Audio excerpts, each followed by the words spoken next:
On the night of my 25th birthday, my stepmother smiled across a crowded restaurant and delivered a sentence that shattered my childhood right over my cooling dinner. But I was not surprised. I had prepared for this exact moment for 8 months. In a quiet corner sat guests who were not there to eat, but to witness a lie unravel. When I placed one small object on the table, that entire fake family illusion ended forever. My name is Brooklyn Young. On the evening of my 25th birthday, I walked through the heavy mahogany doors of the prime steakhouse in the center of Ashby Hollow, fully expecting the usual agonizing charade. You know the kind of dinner I mean. The kind where the air is thick with unspoken resentments, masked entirely by polite inquiries about the weather and forced smiles over expensive appetizers. For years, this had been the mandated routine with my father, Martin Young, and my stepmother, Celeste. I anticipated a dry chicken breast, a generic card with a $20 bill tucked inside, and a swift exit. I did not expect an execution. The restaurant was cloaked in dim, amber lighting, smelling richly of seared bone-in ribeyes and oak-aged bourbon. The low hum of affluent patrons laughing and the clinking of crystal wine glasses provided a deceivingly comforting soundtrack.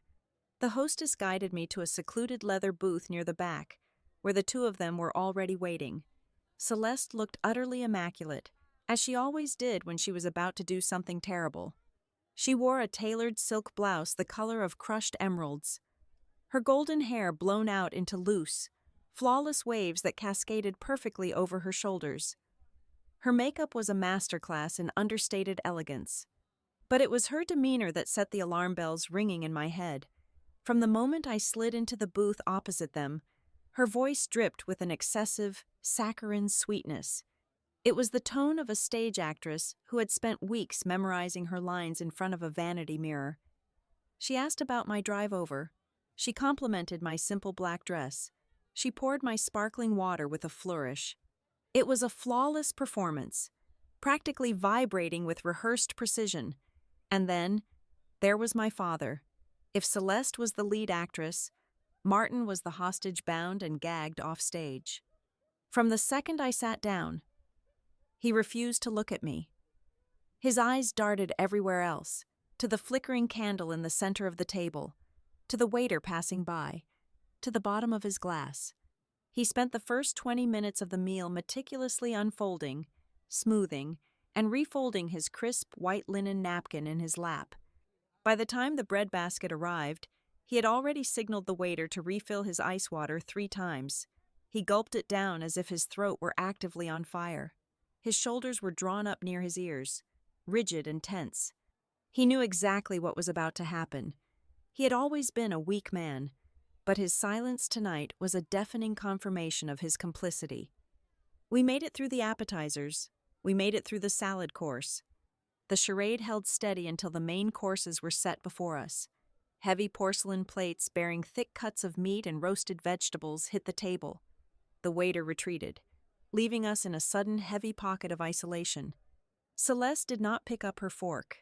Instead, she elegantly dabbed the corners of her mouth with her napkin, folded her manicured hands together, resting them on the edge of the table, and smiled.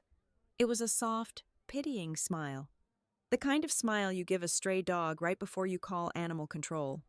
"Brooklyn, darling," Celeste began, her voice pitching perfectly to cut through the ambient noise of the dining room without carrying to the neighboring tables. "Your father and I feel that turning 25 is a significant milestone. It is a time for real adults to step into the real world. And it is a time for us to be completely honest about our family dynamic." I picked up my steak knife. I did not speak. I simply waited. "We want you to understand," she continued, her eyes locking onto mine with a cold, glassy intensity, "that our decision to raise you was never traditional. We took you in because, at the time, our financial advisor highlighted the immense benefits. We kept you primarily for the tax deductions. The dependency claims, the state stipends, the strategic financial advantages you provided as a dependent were substantial. You were a very helpful asset to our portfolio for a long time." She said the words so plainly, so casually, right there over the steaming plates of food. She dropped the anchor that was meant to drown my entire sense of self, my whole childhood, my entire understanding of love and family, and she did it with the mild annoyance of someone discussing a bad investment in the stock market. Martin flinched visibly. He took another massive gulp of water, his eyes glued to his untouched baked potato. He did not say a single word to defend me. He did not say a word to stop her. Celeste did not pause for breath. The performance had to reach its climax. But, she sighed, tilting her head with feigned sympathy, those benefits have dried up. You are 25 now. You are no longer a strategic advantage. Therefore, this family no longer has any obligations to you. We need you to vacate the backyard guest house within 30 days. We plan to renovate it into a yoga studio, and frankly, we want our property back. She leaned back, finally breaking her posture, waiting for the explosion. She expected tears. She expected me to drop my knife, bury my face in my hands, and sob. She wanted me to scream at my father, to beg for an explanation, to create a hysterical scene that would allow her to play the composed, long-suffering victim in front of the entire restaurant. She craved the emotional leverage of my devastation. I gave her absolutely nothing. I did not cry. I did not stand up. I did not raise my voice. I looked down at my plate, sliced a perfectly even piece of my medium-rare steak, brought it to my mouth, and chewed. The meat tasted like ash, but my hands did not tremble. The silence stretching across our table grew heavy, suffocating, and terrifying. My composure was absolute, an icy wall that absorbed her nuclear strike without a single visible crack. Celeste shifted uncomfortably in her seat. Her perfectly painted smile faltered, the corners of her mouth twitching downward. The lack of hysterics was throwing her off balance. She misinterpreted the eerie quiet. In her arrogant mind, she assumed I was paralyzed by shock, rendered entirely mute by the crushing weight of her cruelty. She thought she had broken me so thoroughly that I could not even formulate a thought. Seizing what she believed was her moment of total victory, she reached down into her expensive designer tote bag, resting by her feet. She pulled out a thick manila envelope and slapped it down onto the white tablecloth next to my plate. She withdrew a sleek silver pen and pushed it toward me. These are the eviction notices and a formal waiver relinquishing any future claims to our estate or financial support, Celeste instructed, her voice losing a fraction of its honeyed coating, revealing the raw, impatient steel underneath. Sign them now. We can make this a clean break tonight, and we will not have to drag this out through the courts. Just sign, Brooklyn, and you can leave quietly. I swallowed the bite of food. I placed my fork and knife down on the edge of the plate, aligning them perfectly. I looked at the silver pen. I looked at the manila envelope. I looked at Martin, who was practically shrinking into the leather upholstery, a coward drowning in his own guilt. Finally, I raised my eyes and locked my gaze directly onto Celeste. The air between us felt thin, charged with a lethal kind of electricity. I let her sit in that silence for 5 agonizing seconds, watching the false confidence slowly drain from her eyes. "Is that everything you wanted to say tonight?" I asked. My voice was quiet, even, and entirely devoid of sorrow. It was a short, simple question, but it struck the table like a physical blow. Celeste blinked, her breath catching in her throat, her brow furrowed, ruining her flawless makeup. "Excuse me?" she stammered, the rehearsed script completely dissolving. "I just told you that you have 30 days to get out. I just told you why you were here. Did you not hear me?" She was unraveling. Just a little bit. Right there at the edge of the table. The script had failed. The victim had refused the role. I did not answer her panicked questions. I did not look at the legal papers again. Instead, I slowly reached down to my left side. My fingers brushed the cool leather of my own satchel resting on the chair beside me. The bag was heavy. It was packed with 8 months of quiet, relentless truth. I felt the shape of the thick folders inside, the DNA results, the birth certificates, the photographs. I sat there in the dim light of the Ashby Hollow Steakhouse, looking at the woman who thought she had just destroyed my life. I rested my hand firmly on the bag. I had not come to this dinner to be humiliated, and I certainly had not come to sign my life away in tears. I had come to end a 25-year scam, and the night was only just beginning. 8 months before the dinner at the steakhouse, the air I breathed tasted entirely different. It tasted of damp earth, decaying cardboard, and unquestioned obedience. It was a suffocatingly humid Tuesday afternoon when Celeste handed me a heavy ring of brass keys. Her biological son, Gavin Pike, had just washed out of his third attempt at a business degree and needed a place to store the remnants of his failed independence. My assigned task was to clear the sub-basement of the main house to make room for his boxes. The sub-basement was a concrete bunker beneath the regular basement, a forgotten purgatory where discarded furniture and broken holiday decorations went to rot. The lone incandescent bulb swinging from a fraying wire cast long, nervous shadows across the peeling walls. I spent 3 grueling hours hauling heavy plastic bins up the narrow wooden stairs, my hands stinging with fresh blisters from the rigid handles. The air was so thick with dust that I could taste it on the back of my tongue. I was dragging a stack of heavy accounting ledgers away from the far wall when a subtle anomaly caught my eye. Wedged deep behind a rusted steel tool rack, completely obscured from a casual glance, was a medium-sized cardboard box. It did not match the meticulously labeled, color-coordinated plastic storage bins Celeste favored. It was wrapped tightly with 3 overlapping layers of thick packing tape, the adhesive yellowed and brittle with decades of neglect. Written across the top flap, in a faded black marker, was a single word in Celeste's sharp, jagged cursive. Her own name, curiosity, cold and sharp, pushed me forward. My fingernails dug under the edge of the stiff tape. It snapped with a dry, hollow sound that echoed loudly in the small room.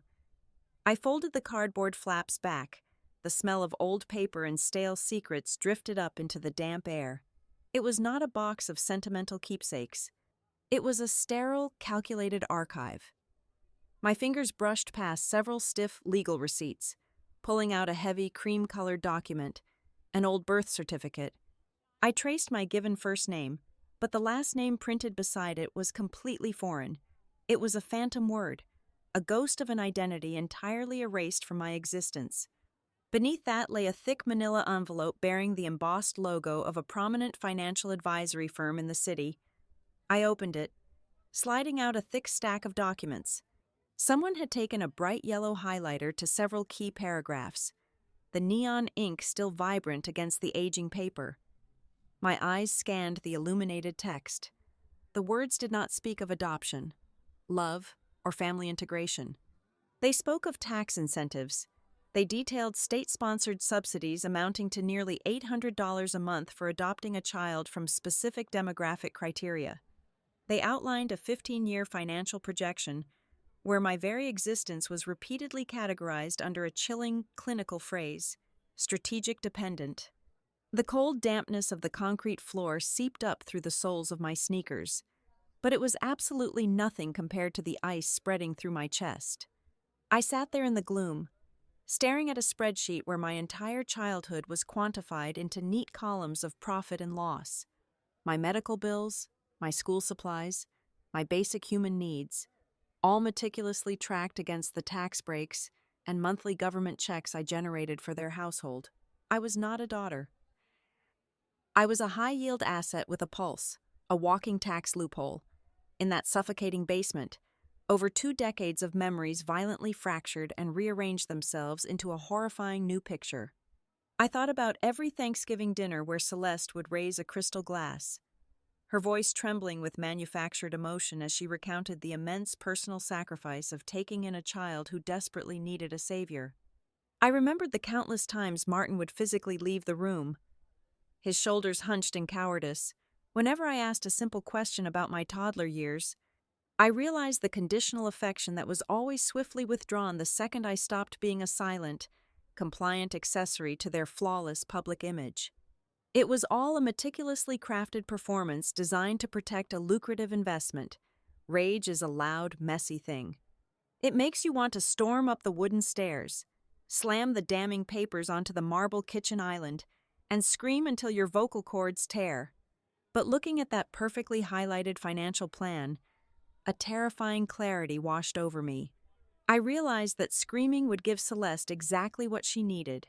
She would immediately call me ungrateful. She would spin a masterful narrative of a troubled, hysterical young woman misinterpreting complex adult matters. She would confiscate the box, lock it away, and the truth would be buried forever beneath her polished lies. So, I did not cry. I reached into my pocket and pulled out my phone. My hands were perfectly steady, devoid of the trembling that usually accompanies a broken heart. I turned on the camera flash and systematically photographed every single page. I captured the birth certificate, the legal receipts, the highlighted paragraphs, and the damning spreadsheets. I checked the focus on every single shot, ensuring every number, date, and signature was perfectly legible. Then, I placed the papers back into the envelope exactly as I had found them. I folded the cardboard flaps down, pressed the brittle tape back into its original creases, and pushed the box deep into the shadows behind the rusted tool rack. I wiped the gray dust from the knees of my jeans, walked up the stairs into the bright kitchen, and calmly asked Celeste what she wanted for dinner, playing the role of the oblivious, obedient girl to absolute perfection. That evening, locked inside the quiet safety of the backyard guest house, I sat on the cold tile floor of my bathroom. I turned the shower on full blast to drown out the sound of my voice. I dialed the only person in the entire world who tethered me to reality, Tessa Vale. Tessa and I had survived the brutal social minefield of high school together, bonding over our shared, deeply rooted intolerance for fake people. She was currently working as an archivist at a historical society, a woman who fundamentally understood the lethal, undeniable power of documentation. I did not bother saying hello when she answered the line. I just started talking.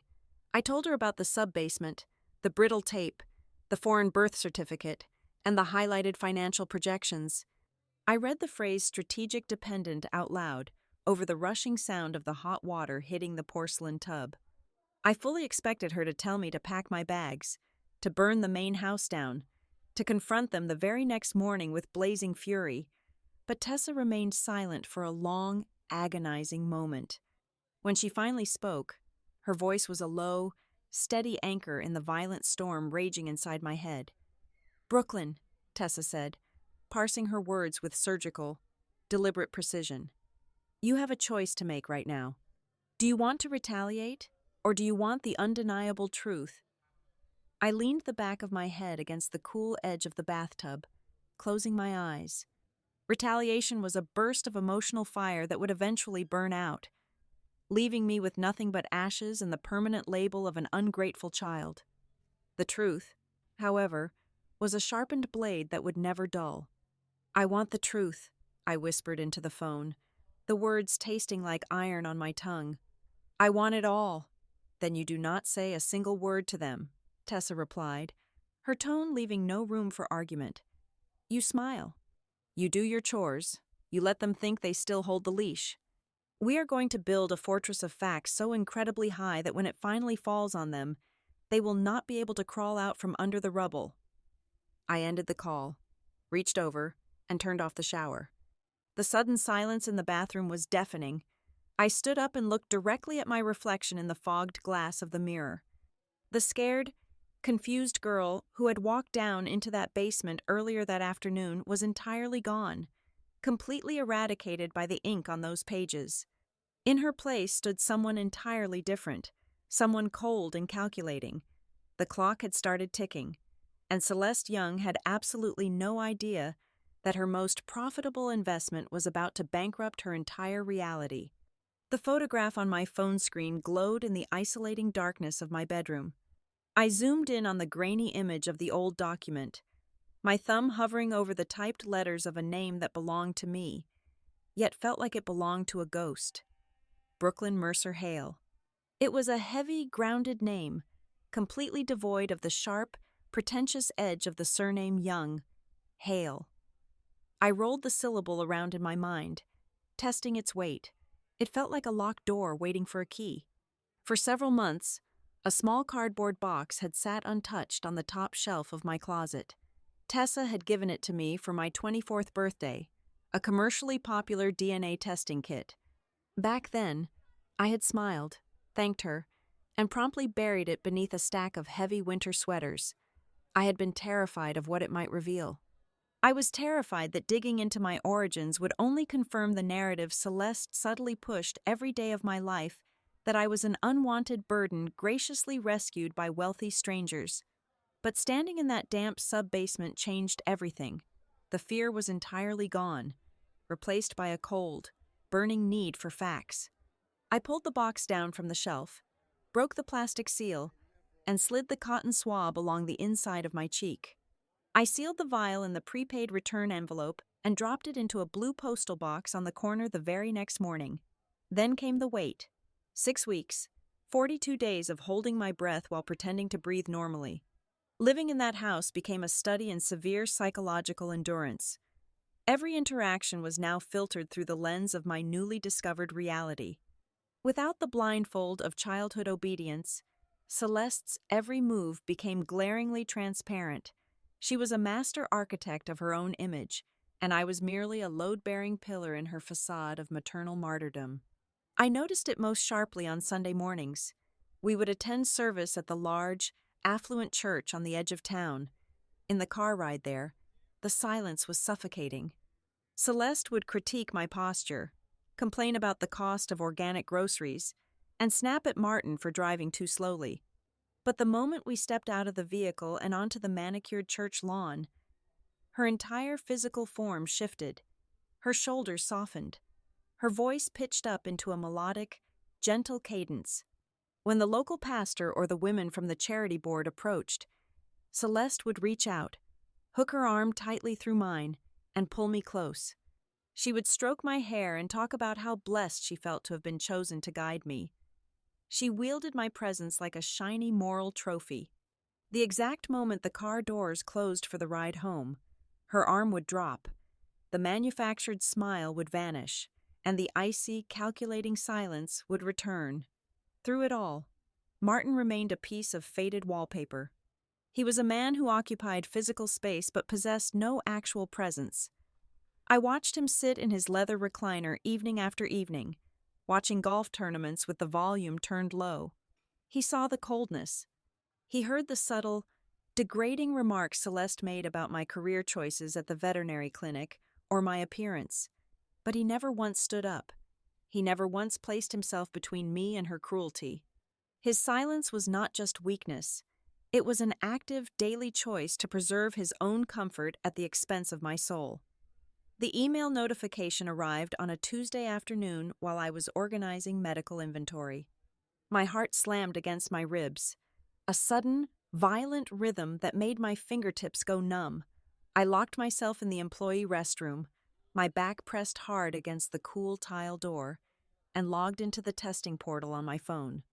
The screen loaded, the progress bar filled, and there it was. A biological match with a certainty of 99.9%. Parent. Her name was Elaine Hale. She lived in Briar Glen, a modest working-class town about 2 hours north of Ashby Hollow. I stared at the name until the letters blurred into a watery mess. It was real. I was not just a line item on a tax return. I came from a real person. For the next 3 days, I became a ghost in the digital world, quietly piecing together the fragments of Elaine Hale's life. Her public footprint was small, unassuming, and profoundly ordinary. I found a staff directory for a community health clinic in Briar Glen, where she worked as a patient coordinator. There was a blurry photo of a woman with warm eyes and a tired, genuine smile.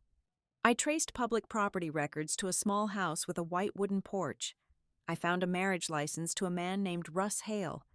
And then, a local high school track and field roster led me to a 19-year-old girl named Mila, a half-sister, a girl who had grown up in the house I was supposed to be in. The emptiness inside me, a hollow ache I had carried for 25 years, suddenly took on a defined shape. It was the shape of that house in Briar Glen. Sitting at the small kitchen table in my guest house, I opened a blank document on my laptop. The cursor blinked. mocking my inability to find the right words.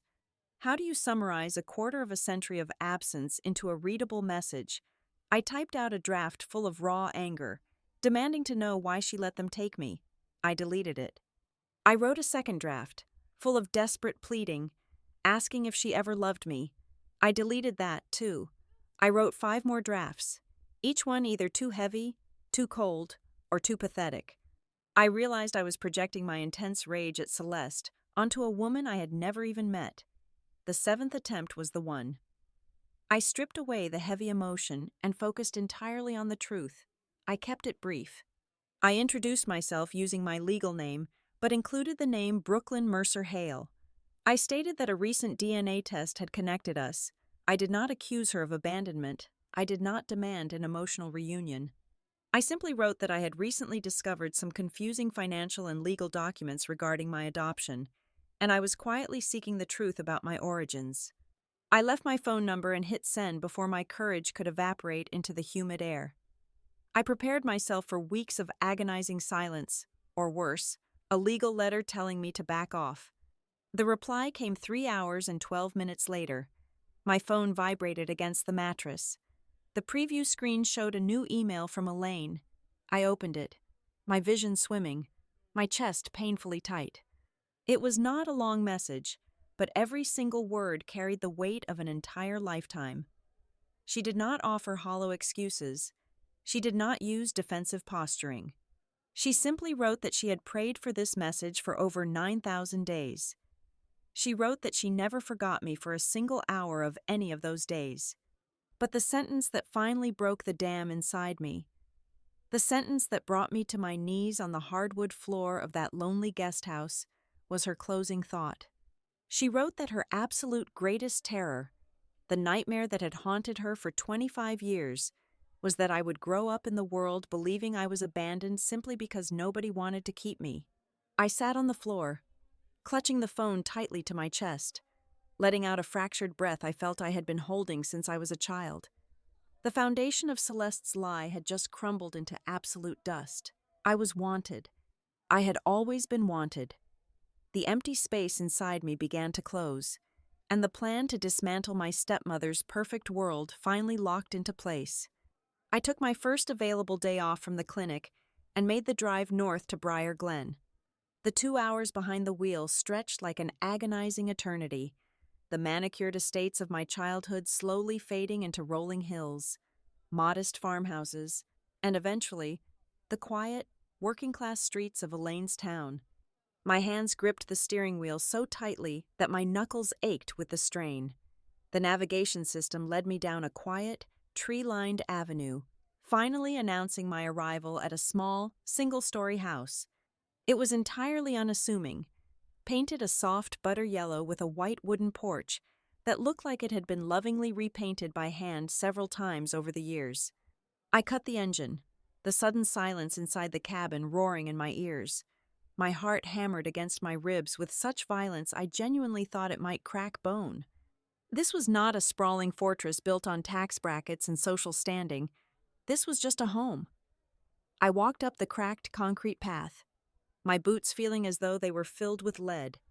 Before I could even raise my hand to knock on the wooden frame, the front door swung open. Standing just behind the mesh screen was a woman. She pushed the door outward, stepping tentatively onto the painted porch boards, and then she just froze. All the air violently left my lungs.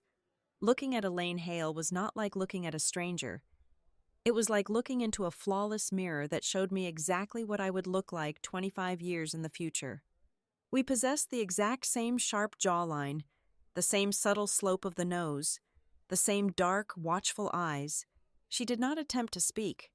She simply raised a trembling hand to her mouth, tears instantly spilling over her lower lashes, completely unbothered by trying to maintain any sort of stoic composure or polite social grace. Behind her, a tall, broad-shouldered man appeared in the narrow hallway, Russ.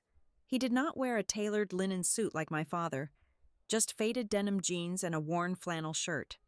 He did not offer empty, polite platitudes or try to construct the perfect, emotionally guarded introductory sentence. He simply placed a large, gentle hand on his wife's trembling shoulder. looked directly at me, pushed the screen door wide open, and said the only thing that actually mattered. "Come on in," Russ told me, his voice rough with emotion but incredibly warm. "This place should have belonged to you a long time ago." I stepped over the threshold. Almost immediately, a young woman bounded into the hallway from the adjacent living room, Mila, 19 years old, wearing mismatched socks and an oversized, faded college sweatshirt. There was absolutely no awkward hesitation in her movements, no calculating look sizing me up as a potential intruder or a threat to her inheritance. She just flashed a wide, blindingly genuine smile, awkwardly waving one hand while the other clutched a steaming ceramic mug of tea. She treated me instantly like a deeply missed sister who had just returned from a very long trip abroad, completely bypassing the polite, heavily guarded stiffness I was so accustomed to navigating in my stepmother's house. They guided me into the kitchen at the back of the house. It smelled heavenly, a mixture of ground cinnamon, roasted coffee, and old polished wood. There was a worn wooden table sitting right in the center, bearing the deep scuffs, water rings, and scratches of real, lived-in family life, a stark contrast to the sterile, untouchable marble island of my stepmother's kitchen, where nothing was ever allowed to leave a permanent mark. We sat down together. Elaine reached deep into the pocket of her knitted cardigan and placed a small, dented tin box on the table directly between us.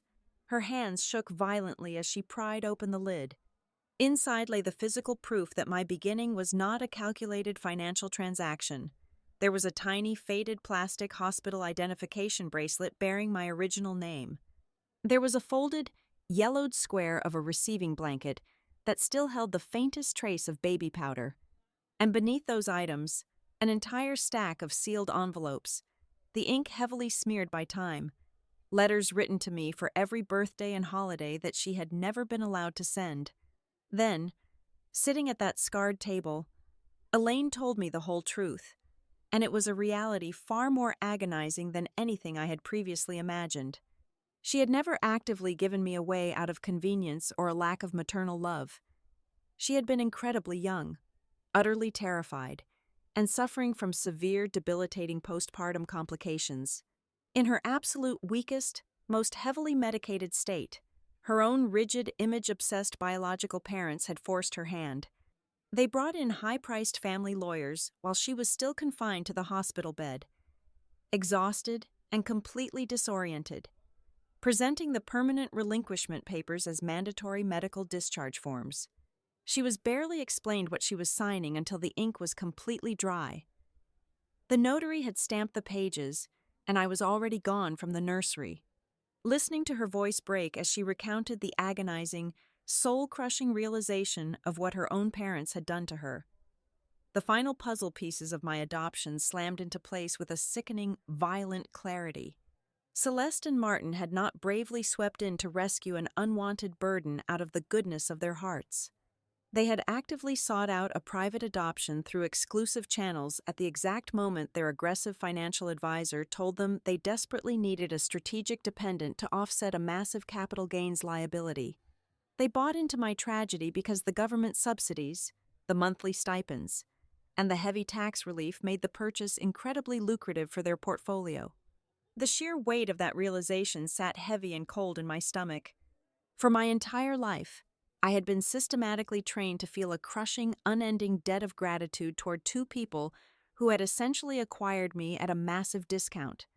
In this small, cinnamon-scented kitchen, surrounded by people who had absolutely nothing financial or social to gain from my presence, the sheer monstrosity of Celeste's ongoing emotional manipulation became glaringly, blindingly obvious. I was not a depreciating asset here. I was just a daughter. I was just an older sister. I was a living, breathing person who had been profoundly missed every single day for over 2 decades. Over the next few weeks, I made the long drive up to Briar Glen every single chance my work schedule allowed. Each visit acted as a heavy iron anchor, steadying the violent, chaotic storm raging in my mind. The deep, lingering pain of the past did not magically vanish overnight, but for the very first time in my existence, I finally had solid, unwavering ground to stand on. I had a place where my fundamental worth was not constantly subjected to a ruthless cost-benefit analysis. There were no hidden clauses, no conditional displays of affection, no exhausting obligations required to earn a seat at their dinner table. During one particular evening, as I was buttoning my coat to begin the cold drive back to Ashby Hollow, Elaine walked me out to the front porch under the amber glow of the porch light. She wrapped her arms around my shoulders, pulling me into a fierce, grounding, completely unpolished hug. It was not the stiff, camera-ready embrace Celeste strategically used for the wealthy church congregation. It was desperate, tight, and painfully real. She pulled back just slightly, keeping her hands firmly on my arms, and looked me dead in the eye. "I do not need your forgiveness," Elaine whispered, her voice vibrating with a fierce, unbreakable conviction. "I just need you to know I did not forget you. Not for a single second of my life." Driving back down the darkened highway that night, the green dashboard lights casting long, sharp shadows across my hands gripping the wheel, the final, crucial piece of my plan hardened into unbreakable steel. I was entirely done being angry. Anger was chaotic, messy, and far too easily dismissed by calculating people like my stepmother. Celeste thrived on dramatic emotional outbursts because they allowed her to play the composed, long-suffering victim. I decided right then and there that I would not give her that twisted satisfaction. I would not strike back with useless rage. I would strike back with cold, hard, indisputable evidence.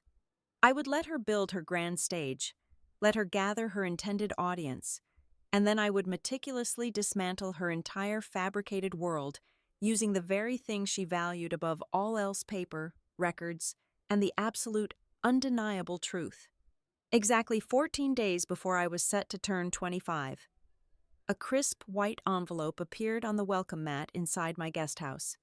It was slipped under the weather stripping with the kind of cowardly precision I had come to expect. There was no knock, no face-to-face conversation. Just a single sheet of heavy stock paper bearing the letterhead of my stepmother's personal management firm. The typed document was a formal notice of a rent increase, effective on the 1st of the following month. The monthly rate for the converted backyard shed I lived in would skyrocket from $800 to $1,550. It was nearly double the original amount. Working full-time at my current veterinary clinic, earning $19.50 an hour. My entire monthly take-home pay barely hovered above $2,000. After taxes and basic groceries, paying that new rent was a mathematical impossibility. Clipped to the back of the rental notice was a small, bright yellow sticky note bearing Celeste's flawless cursive handwriting. The note casually mentioned that my status on the premium family health insurance plan would automatically terminate on the exact date of my 25th birthday, adding a cheerful reminder that I should look into independent coverage soon so I would not be caught off guard. She was systematically severing the oxygen lines by squeezing my housing and threatening my only medical safety net simultaneously. She was engineering a crisis designed to force me into a state of blind panic. I did not panic. I put the papers down on my small laminate counter, walked across the manicured lawn, and let myself into the main house. I found Martin in his mahogany-paneled study, hiding behind the financial section of the morning newspaper. The smell of expensive leather and stale coffee hung heavy in the air. I walked right up to his desk, holding the notice in my hand. I did not yell. I placed the papers smoothly over the stock market columns he was pretending to read. I asked him, point blank, if he knew his wife was attempting to financially evict me under the guise of a standard lease adjustment. Martin slowly lowered the newspaper. He refused to meet my eyes, opting instead to stare at the brass paperweight near his elbow. His jaw tightened, a muscle ticking beneath his aging skin. He let out a long, heavy sigh, the sound of a man entirely surrendered to his own weakness. "Celeste has her reasons," he mumbled, his voice barely rising above the hum of the central air conditioning.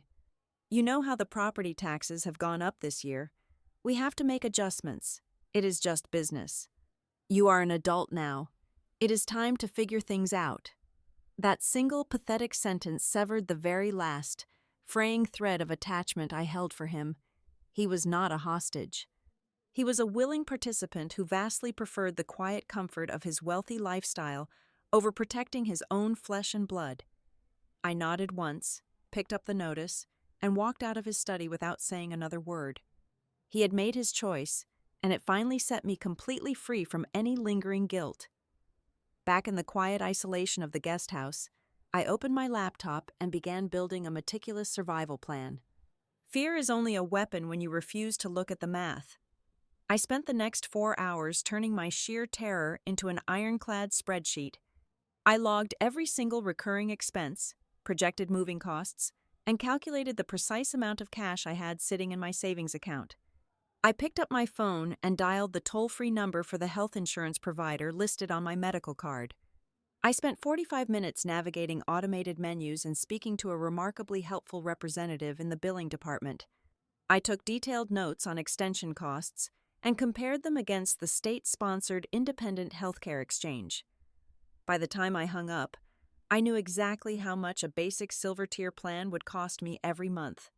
I had the application bookmarked and ready to submit the moment Celeste officially pulled the plug. She wanted me to be terrified of the unknown medical void. I filled that void with concrete numbers and actionable steps. That evening, Tessa came over carrying 2 large pizzas and a thick binder filled with printed rental listings. We sat cross-legged on my worn rug, using bright highlighters to map out potential apartments in Briar Glen. Ashby Hollow was far too expensive, and I had absolutely no desire to remain in the same zip code as my stepmother. Briar Glen was affordable, quiet, and most importantly, it was close to my actual family. Tessa, utilizing her incredible networking skills, had spent her lunch break calling various businesses in the area.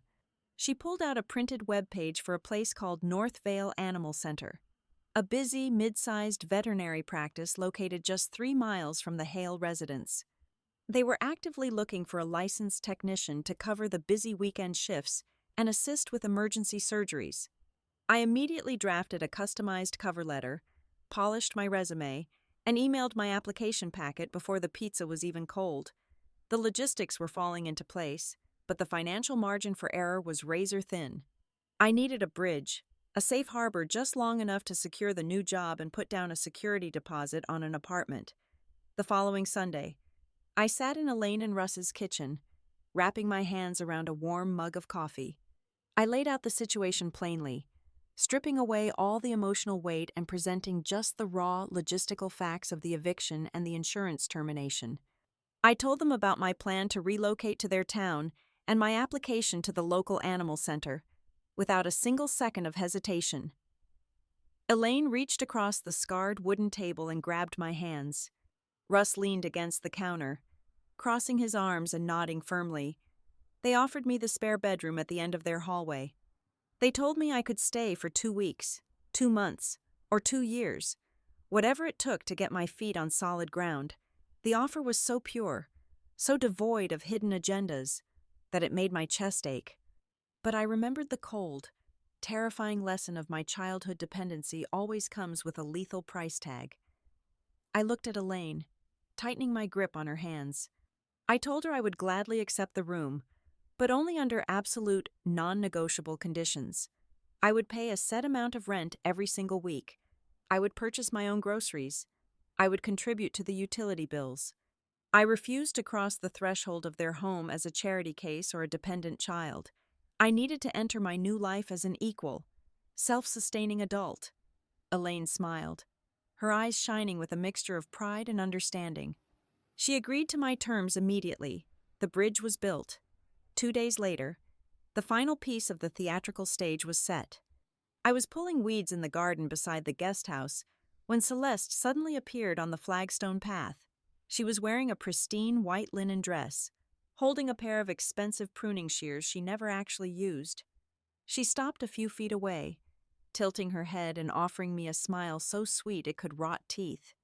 "Darling," she chimed, her voice echoing brightly in the warm afternoon air. "Your father and I were talking.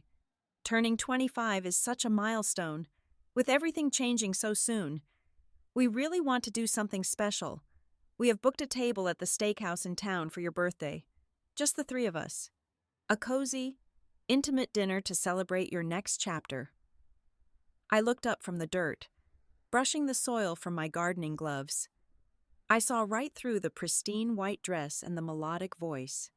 There was nothing cozy or intimate about this invitation. It was a summons to the executioner's block. She had engineered the rent hike, she had prepared the insurance cutoff, and now she needed a formal arena to deliver the final, crushing blow. She wanted to sit in a crowded, high-end restaurant, surrounded by the affluent society she worshipped, and present me with the impossible terms of my surrender. She wanted me to break down in public so she could smoothly transition into the role of the exhausted, benevolent guardian forced to cut ties with a hysterical, ungrateful adult. She wanted a spectacle to legitimize throwing me out onto the street. I slowly stood up, looking directly into her calculating, icy eyes. I did not decline the invitation. I did not make an excuse. I felt the heavy, undeniable weight of the copied financial ledgers, the DNA results, and Elaine's letters sitting securely in my locked desk drawer inside. "That sounds perfect," I replied, keeping my voice utterly flat and devoid of any emotion she could feed on. "I will see you there." I turned my back on her and walked into the guest house. The trap was fully set, but she had fundamentally misunderstood who was actually the prey. I was going to let her have her grand stage. I was going to let her deliver her carefully rehearsed lines in front of every single witness she had gathered, but I was the one writing the final act, and the curtain was going to drop on her neck. The wooden floorboards of my bedroom felt exceptionally cold beneath my bare feet as I laid out the arsenal.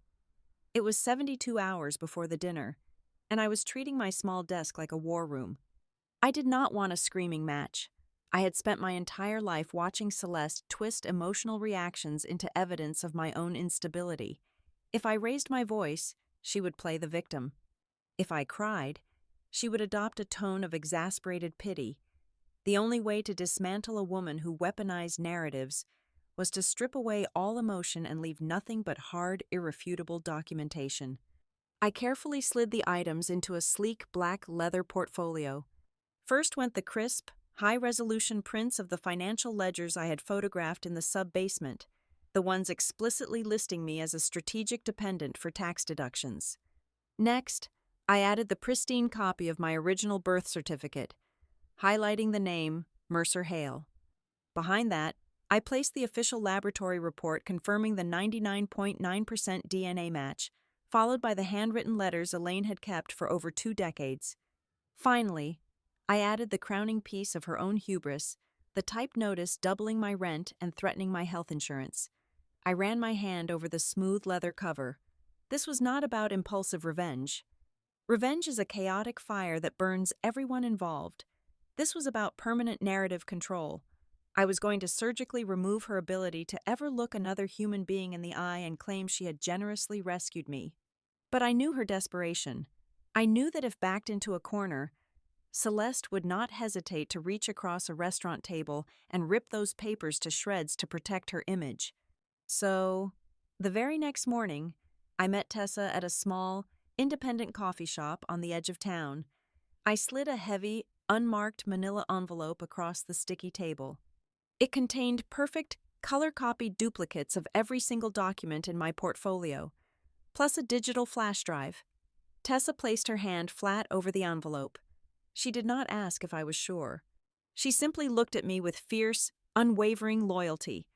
I gave her explicit instructions.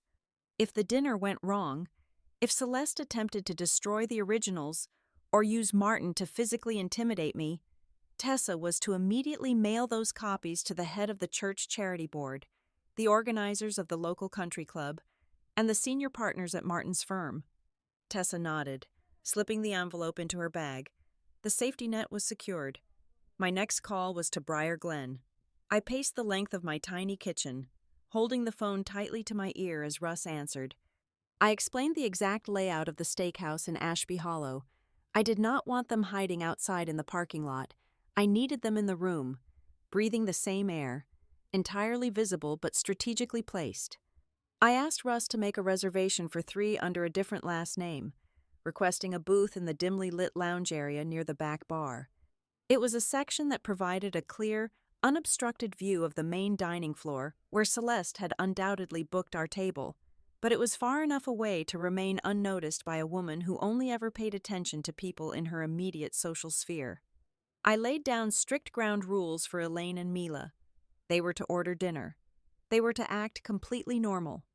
Under absolutely no circumstances were they to approach our table or intervene when Celeste inevitably started her theatrical speech.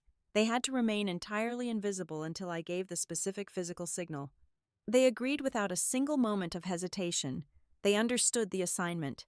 This was my battle to finish, with the external pieces locked into position. I turned my attention to my physical exit. I knew with absolute certainty that once I laid those papers on the restaurant table, I could never step foot on their property again. The guest house, my supposed sanctuary, had to be completely emptied before the sun set on my birthday. I spent the next 48 hours systematically dismantling my life. I packed with clinical efficiency. I realized just how little I actually owned that was not tied to their conditional generosity. Everything I truly valued fit into 4 medium-sized cardboard boxes and 2 duffel bags. I packed my winter coats, my scrubs for the clinic, my books, and the few meager items I had purchased with my own paychecks. I left behind the expensive, superficial gifts Celeste had purchased for me over the years, the designer handbags and silk scarves she used as props to show off her wealth to her friends. I stacked the taped boxes neatly in the back corner of my closet, completely out of sight from the windows. I scheduled a local man with a moving van to arrive at 6 o'clock the morning after the dinner to collect them. The hardest part of the preparation was not the packing, it was the psychological conditioning. I stood in front of my bathroom mirror for hours, staring at my own reflection under the harsh fluorescent light. I practiced the dialogue. I anticipated every single manipulation tactic Celeste might deploy. I imagined her tone of voice, the condescending tilt of her head, the false sympathy in her eyes. I spoke my responses out loud to the empty room. I relentlessly edited my own vocabulary, deliberately excising any words that carried a hint of sorrow, anger, or defensiveness. I trained myself to breathe deeply from my diaphragm, ensuring my voice would remain low, steady, and entirely devoid of the frantic pitch of a frightened child. I practiced looking directly into my own eyes and saying her first name, dropping the title of Mother Forever. The syllables felt sharp and final on my tongue. I was forging armor out of absolute apathy. During those final days, Celeste's performance reached a fever pitch of manufactured sweetness. She would knock softly on my door, bringing me small plates of sliced fruit or asking for my opinion on minor household aesthetic choices. She touched my arm lightly when she spoke. She smiled with her teeth. Watching her, a profound, chilling realization washed over me. She was not acting sweet because she felt a sudden twinge of guilt about throwing me out. She was acting sweet because she believed she had already won. She was simply greasing the wheels of my departure, ensuring I was completely disarmed and emotionally vulnerable for the public slaughter she had planned at the steakhouse. She viewed me as a completed transaction, a chess piece she was politely removing from the board. That realization completely killed the very last lingering ghost of the little girl inside me who had spent decades desperately trying to earn her love. The psychological shift was total and absolute. I was no longer a discarded dependent wandering the dark halls of their mansion looking for a scrap of genuine affection. I was a fully formed woman standing at the threshold of my own life, holding the heavy iron lock to the door, perfectly prepared to swing it shut. My hand rested firmly on the cool leather of my satchel. Celeste, completely misinterpreting my deliberate stillness for absolute submission, leaned forward across the white tablecloth. She genuinely thought she had already won the war. The intoxicating thrill of absolute power flushed her cheeks with a rosy hue, and she simply could not help herself. The script had to be completed. She had to twist the knife until she felt it scrape against the bone. You really should be looking at this arrangement as a profound kindness, Celeste continued, her voice gaining a sharp, triumphant edge that cut through the low jazz playing overhead. We gave you a roof. We gave you an elite education. You were a financial benefit. Yes, but we clothed and fed you when the very person who birthed you did not even want to keep you. You were nothing but a discarded mistake until we graciously stepped in and gave you a purpose. My father shifted uncomfortably in his heavy leather chair. The leather groaned under his weight. Now, let us just keep this civil, Martin murmured, his eyes darting nervously toward a waiter filling water glasses at the adjacent table. He possessed all the moral backbone of a wet paper towel. Just sign the waiver. Brooklyn, it is standard procedure. We can finalize the paperwork tonight and all go our separate ways without a fuss. There is no need for dramatics. I looked at the man who had spent a quarter of a century lying to himself, then back to the woman who had orchestrated my entire miserable childhood. I reached out and pushed the sleek silver pen back across the table. It rolled smoothly over the linen until it hit the base of Celeste's crystal wine glass with a sharp, definitive clink. I am not signing a single page of your legal fiction. Celeste, I said. The sound of her first name leaving my lips acted like a physical slap across her perfectly contoured face. I had called her mom for over 2 decades. The sudden, brutal severing of that title hung in the air between us, raw and incredibly public.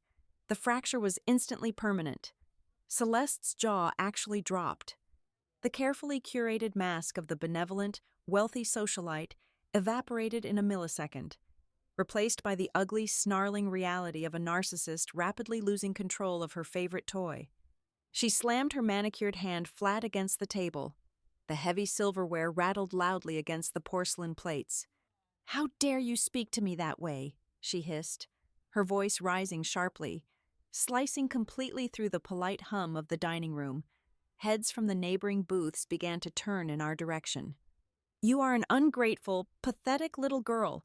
If it were not for our generosity, you would be rotting in the state system. Nobody else wanted you then, and I guarantee you nobody wants you now." She wanted a screaming match. She wanted me to lose my temper so she could point her finger and label me unhinged. I denied her that satisfaction. I did not raise my voice a single decibel to match hers. I simply unclasped the heavy brass buckle of my bag. I pulled out the black leather portfolio I had meticulously packed 48 hours prior. The air around our table suddenly felt dangerously thick. I opened the folder and slowly extracted the first crisp sheet of paper. I placed it flat on the empty space beside my cold dinner plate, smoothing it out with the palm of my hand like a judge delivering a sentence.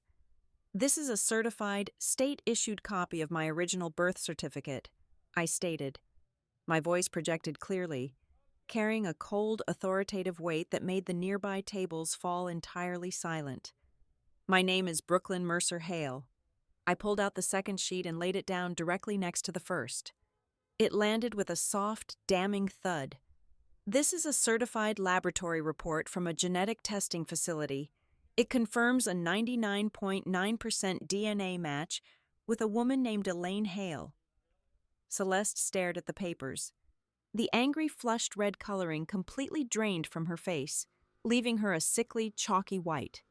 Her eyes darted frantically across the bold black text, her brain aggressively rejecting the visual evidence dismantling her reality. I reached into the folder one final time and drew out the last item. It was a glossy, high-resolution photograph taken on a painted wooden porch in Briar Glen just a few weeks ago. It showed me standing shoulder to shoulder with Elaine, Russ, and Mila. We were all smiling. It was a genuine, unforced warmth that had never once existed within the walls of the young household. I dropped the photograph directly on top of her meticulously drafted eviction notice. "I found my biological mother 8 months ago," I told her, holding her panicked, vibrating gaze, absolutely refusing to let her look away from the wreckage of her own lies. "I know exactly who she is.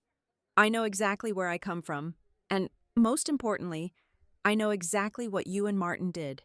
The silence in the steakhouse was absolute. The clinking of wine glasses had completely ceased. A pair of waiters stood completely frozen near the swinging kitchen doors, holding trays of hot food they had forgotten to serve. Everyone within a 50-foot radius was actively listening to the esteemed, highly charitable Celeste Young be systematically exposed as a clinical fraud. She did not throw me away, I continued, my words striking the table with the rhythmic precision of a gavel. She was heavily medicated, terrified, and legally coerced into signing away her rights by her own parents. And you two swooped in to purchase a child through a private broker simply because your accountant told you it would solve your massive capital gains tax liability. You bought a human being for a tax deduction.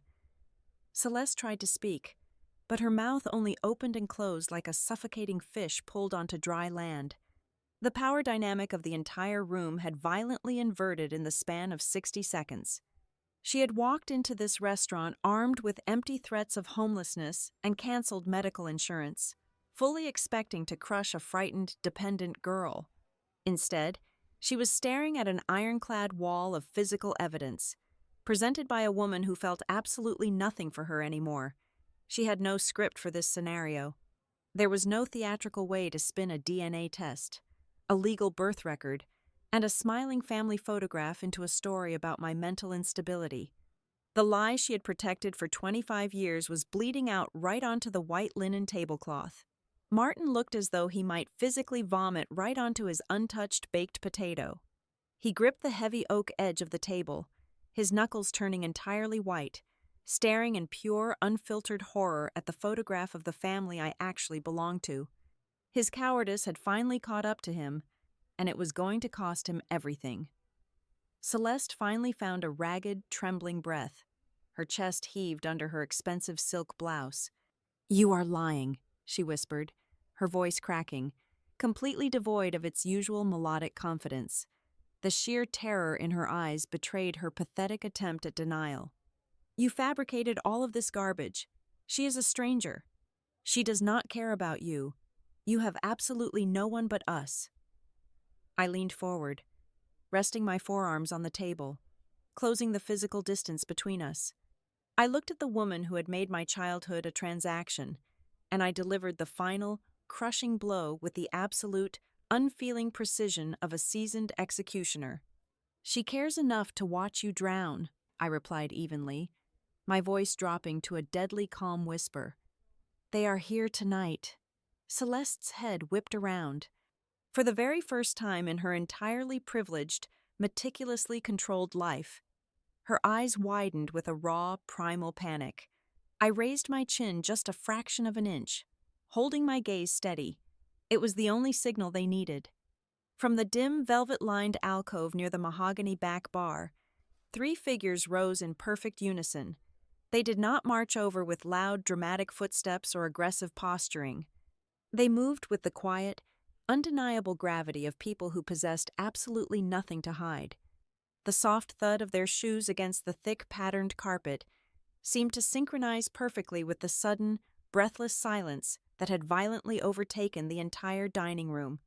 The ambient noise of the steakhouse simply died. Diners at the adjacent booths paused with their silver forks suspended halfway to their open mouths. The waiters, previously bustling with heavy trays of roasted meats and expensive wine, remained completely frozen in the narrow aisles. Every single eye in that high-end establishment tracked the steady progression of the Hale family as they navigated through the maze of white-clothed tables. Elaine reached our leather booth first. She did not look down at the woman who had purchased my childhood. She did not slam her hands on the table or raise her voice in righteous, theatrical fury. Instead, she walked right up to the edge of my chair, stepped slightly behind me, and placed one warm, remarkably steady hand firmly on my right shoulder. The physical weight of her touch sent a shockwave of profound grounding straight down my spine. It was a silent, unbreakable confirmation. It was a shield forged from genuine blood and undeniable truth, infinitely stronger than any rehearsed monologue Celeste could ever conjure. I kept my eyes locked on the pale, trembling face across from me. "Celeste, Martin," I said, my voice projecting clearly and effortlessly into the hushed, expectant space.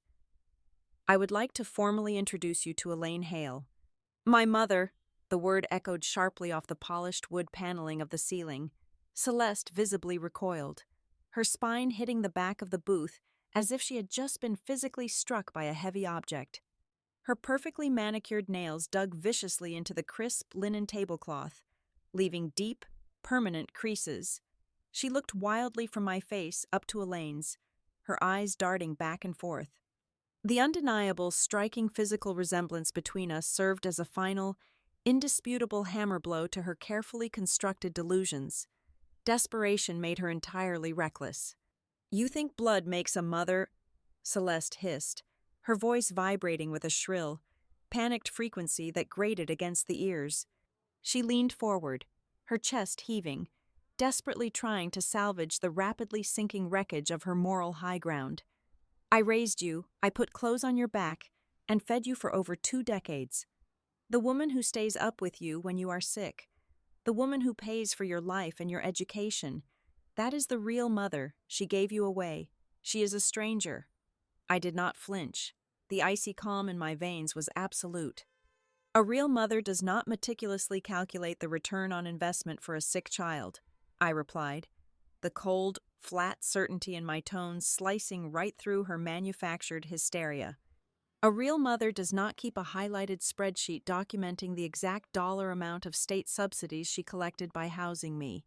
And a real mother certainly does not slide an eviction notice and a legal waiver across a birthday dinner the exact second those financial benefits officially expire. You did not raise a daughter. Celeste. You managed an asset." Celeste opened her mouth, her face contorting into an ugly, flushed mask of raw rage, ready to scream a denial.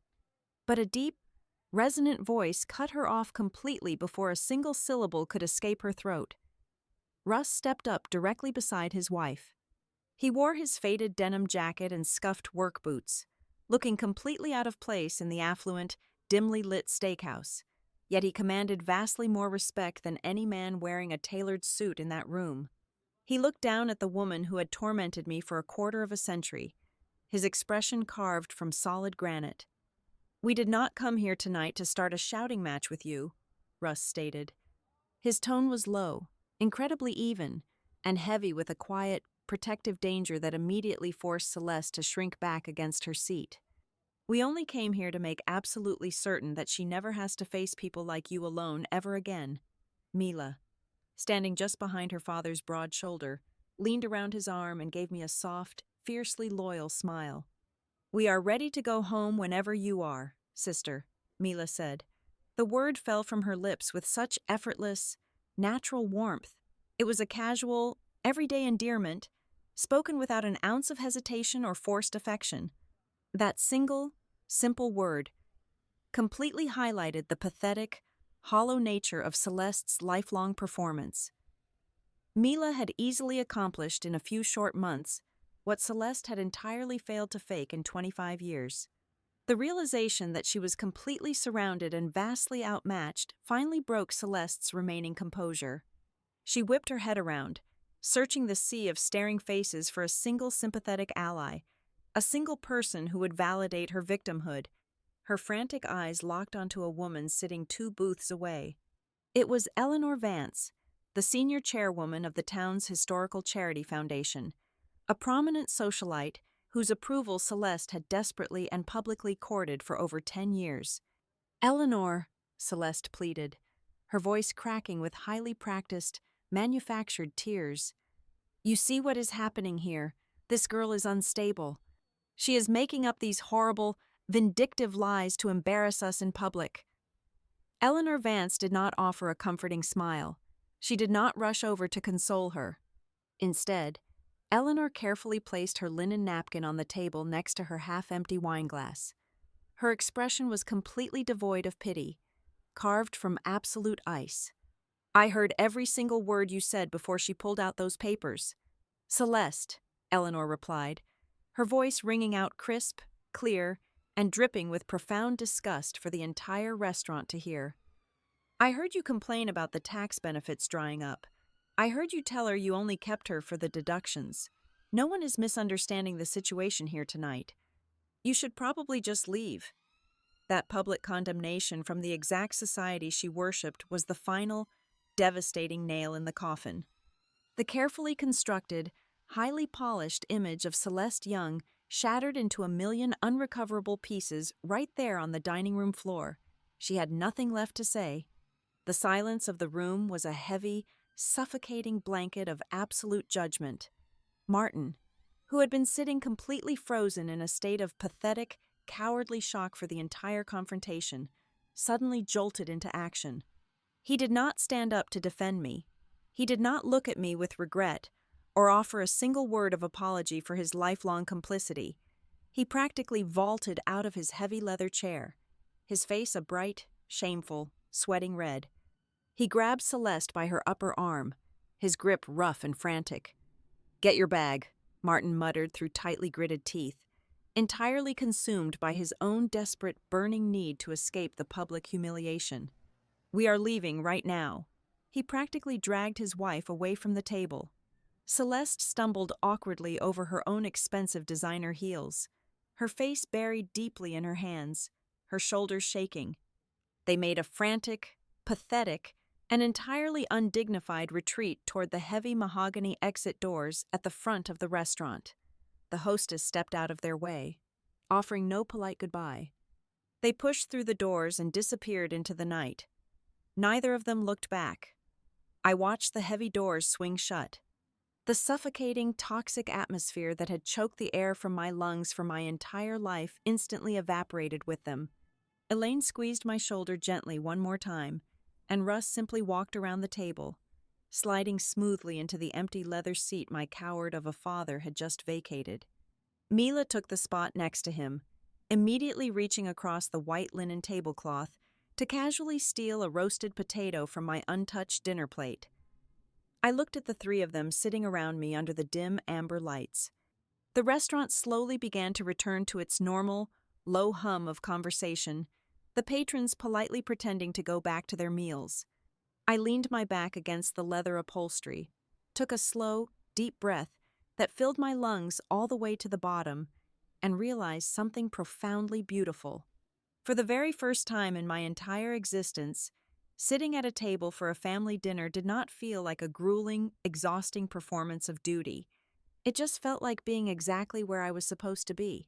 The morning air was sharp and bitterly cold when the rented moving van pulled into the circular driveway at precisely 6 o'clock. I stood in the center of the guest house living room, looking around the space I had occupied for years. Stripped of my personal belongings, the reality of the structure became glaringly obvious. It was not a home. It was a meticulously decorated holding cell. The sum total of my genuine life fit perfectly into 4 medium cardboard boxes and 2 canvas duffel bags. I had intentionally left behind every designer dress, every expensive piece of jewelry, and every high-end electronic device Celeste had ever purchased for me. I wanted absolutely nothing that carried the invisible, heavy chains of her conditional charity. I walked over to the small laminate kitchen counter. I took the heavy brass key off my keyring and placed it precisely in the center of the island. Next to it, I laid a single sheet of notebook paper. I did not write a lengthy manifesto. I did not demand an apology, and I certainly did not offer an explanation. The ink on the page formed one simple, undeniable sentence. I am vacating this property immediately and permanently. Do not attempt to contact me. I walked out the front door, locked it behind me for the last time, and climbed into the passenger seat of Tessa's car. I did not look back at the sprawling estate as we drove through the iron gates. By noon, my few boxes were stacked neatly in the corner of the spare bedroom in Briar Glen. The transition was jarring in its absolute simplicity. There was no grand welcoming ceremony, no lengthy discussion of ground rules, and absolutely no emotional toll exacted for crossing their threshold. Elaine simply handed me a clean folded towel, showed me how to adjust the temperamental handle on the hallway shower, and told me dinner would be ready at 7 o'clock. 2 days later, I started my new position as a veterinary technician at the North Vale Animal Center. The clinic was loud, chaotic, and perpetually smelled of wet fur and strong disinfectant. It was the most beautiful environment I had ever experienced. I spent my days drawing blood from anxious golden retrievers, soothing frightened stray cats, and scrubbing surgical instruments until my hands were raw. At the end of my first 2 weeks, I received a modest paper paycheck. For the first time in my entire adult life, every single cent belonged entirely to me. I sat at the Hales' scarred wooden kitchen table that evening and transferred my agreed-upon share of the household expenses directly into Russ's bank account. He tried to wave it away, but I insisted. The profound, overwhelming relief of living in a house where kindness was not a transactional currency was something I needed to secure on my own terms. However, the past was not completely buried. To truly sever the ties, I needed the legal architecture of my existence dismantled and handed over to me. Tessa connected me with a sharp, fiercely intelligent legal aid attorney named Dana Crowell. Dana operated out of a cramped, paper-filled office above a local bakery in the city center. She did not care about the wealthy social circles of Ashby Hollow. She only cared about paper trails and statutory compliance. I sat in a stiff leather chair across from Dana as she cracked open a thick, heavily sealed accordion folder.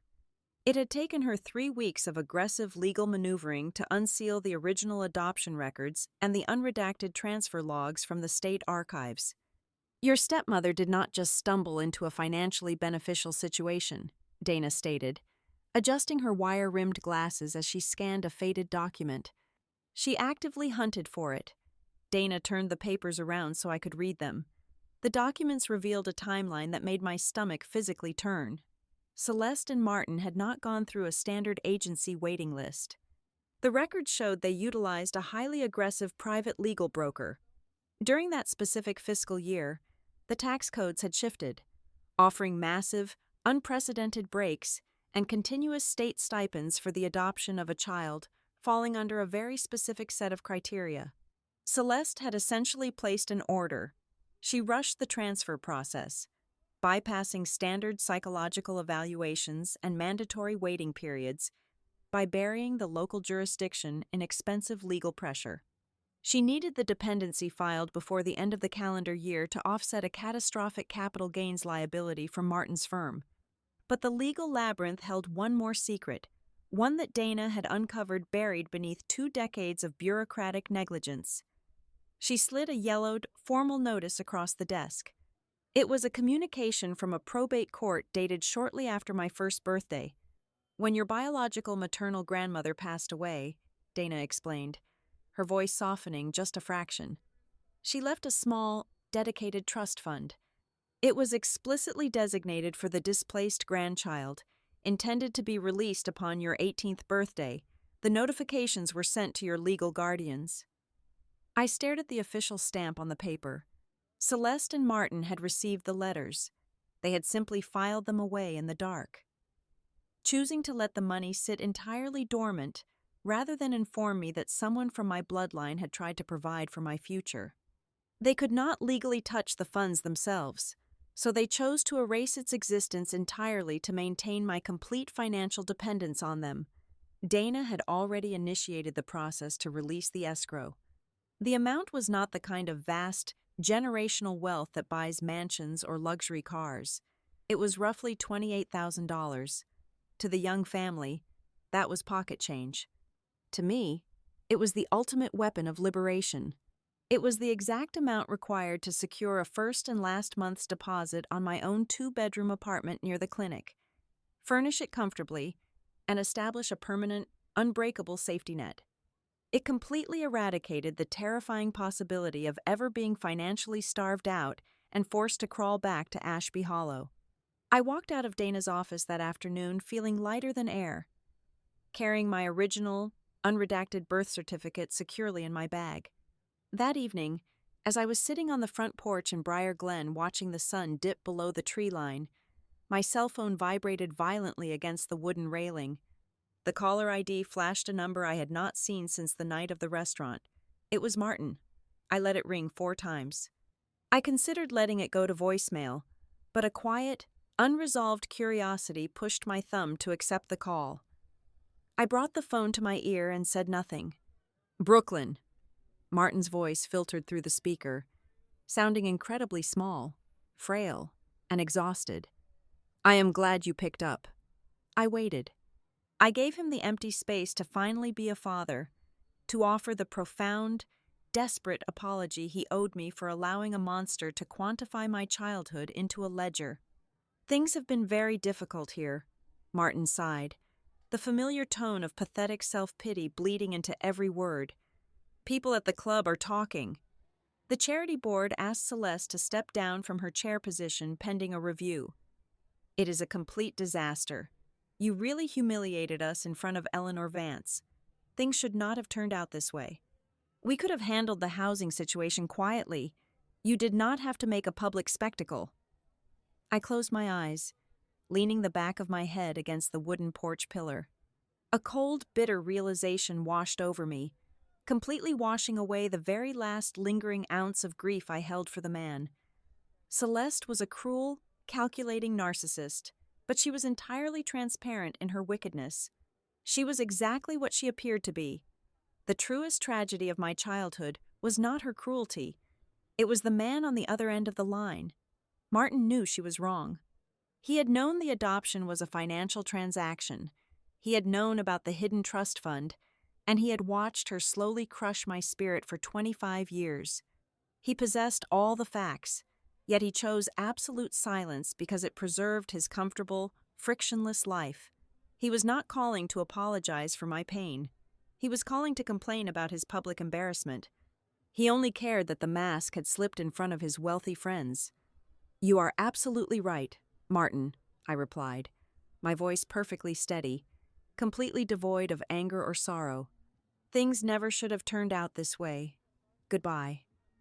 I pulled the phone away from my ear, ended the call, and permanently blocked the number. I stood up from the porch steps, walked back inside the warm, brightly lit house where Elaine was humming softly in the kitchen, and finally left the young family exactly where they belonged, in the past. Exactly 3 weeks after my departure, the past made one final, desperate attempt to drag me backward. I was walking out of the animal center after a grueling afternoon shift, my muscles aching with a satisfying kind of exhaustion. The gravel crunched softly under my boots as I headed toward my car.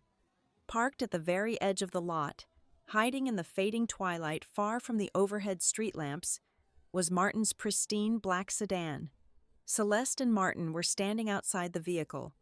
As I approached, the visual shift in my stepmother was striking. The invincible, heavily curated aura she wore like expensive perfume had completely evaporated. She looked entirely diminished, her posture rigid with the frantic, exhausting energy of a woman desperately trying to plug the holes in a rapidly sinking ship. She had not driven all the way to Briar Glen to offer a genuine apology. The charity board had likely demanded answers, and her social circle was undoubtedly whispering behind her back. She had come for damage control. As I stopped a few feet away, Celeste immediately attempted to seize control of the narrative, instinctively falling back on the only tactic she knew. She tried to play the deeply wounded martyr. "I sacrificed the best years of my youth to raise you," Celeste began, her voice trembling with a highly practiced, breathy sorrow. "I gave up so much of my own life to ensure you had every advantage. And now you are actively trying to destroy my standing in the community over a petty misunderstanding." I looked at her, and for the very first time, I felt absolutely nothing. No fear, no residual guilt, no desperate desire for her approval. My mind was entirely clear. I could hear the mechanics of her manipulation grinding away beneath the surface. It was just the language of control, poorly disguised as victimhood. I reached into my work bag and pulled out a thick manila envelope. Dana Crowell had prepared the documents 2 days prior. I stepped forward and held the envelope out in the cool evening air. "I have no interest in launching a public crusade against you, Celeste," I said, my voice perfectly level and devoid of any emotional charge. "I will not speak to your charity board, and I will not contact the local newspaper. But that silence comes with absolute, non-negotiable conditions." Celeste eyed the envelope suspiciously. She genuinely expected me to demand a massive cash settlement or threaten a protracted public lawsuit. She operated entirely in a world of financial transactions, so she naturally assumed my silence carried a heavy price tag. Inside this envelope is a legally binding agreement drafted by my attorney, I explained, maintaining direct eye contact. It stipulates that you will immediately hand over every single original piece of identification, medical history, and legal paperwork regarding my adoption. Furthermore, it explicitly bars you from ever attempting to interfere with my housing, my employment, my insurance, or my personal life again. If you sign it, and if you stop twisting the story of my childhood to save your own face, we never have to speak again. If you refuse, these state records go to everyone you know. Martin, who had been hovering nervously near the driver's side door, finally took a hesitant step forward. For the first time in his life, he actually raised his hand as if to intervene on my behalf.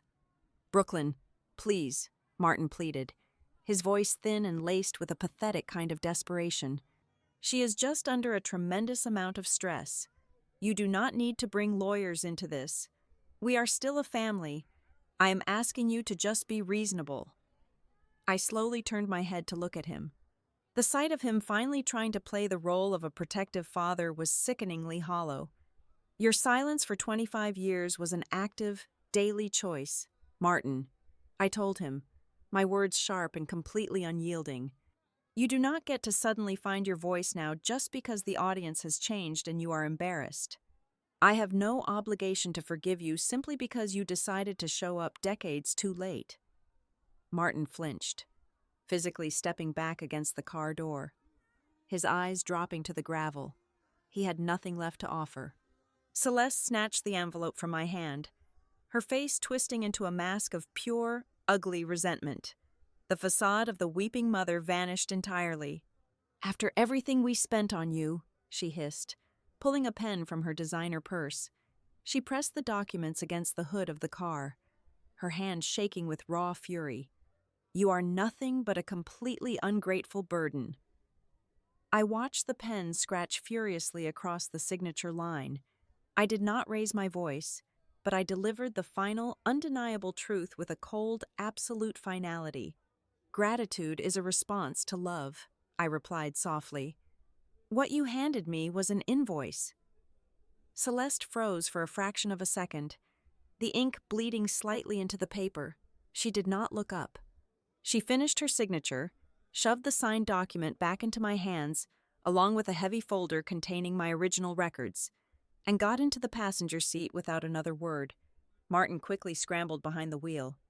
The engine roared to life, and the black sedan sped out of the parking lot, leaving me standing alone in the quiet evening air. They signed because they finally understood that I could stand entirely on my own 2 feet. There was absolutely nothing left for them to manipulate. The following weekend, using the funds from my grandmother's trust, I moved into a sunlit, 2-bedroom apartment in the heart of Briar Glen. As I unpacked the last of my 4 cardboard boxes, I found the small, faded plastic hospital identification bracelet Elaine had given me. I did not place it back into a dark drawer. I fastened it loosely around my left wrist. It was no longer a symbol of a painful, fractured beginning. It was a physical reminder that I had successfully fought for and reclaimed my own name and my own story. The true climax of this journey did not happen in that gravel parking lot. It happened exactly 1 year later. On the evening of my 26th birthday, I did not sit in a dimly lit, suffocating steakhouse. I sat at the scarred wooden table in Elaine and Russ's kitchen. The room was loud, chaotic, and incredibly warm. Tessa was sitting next to me, laughing loudly as Mila dramatically attempted to light 26 candles on a slightly lopsided homemade chocolate cake. Russ was pouring coffee, and Elaine was standing right behind my chair, her hands resting comfortably on my shoulders. Looking around that table, surrounded by people who loved me without a single hidden condition or financial expectation, I realized a profound truth.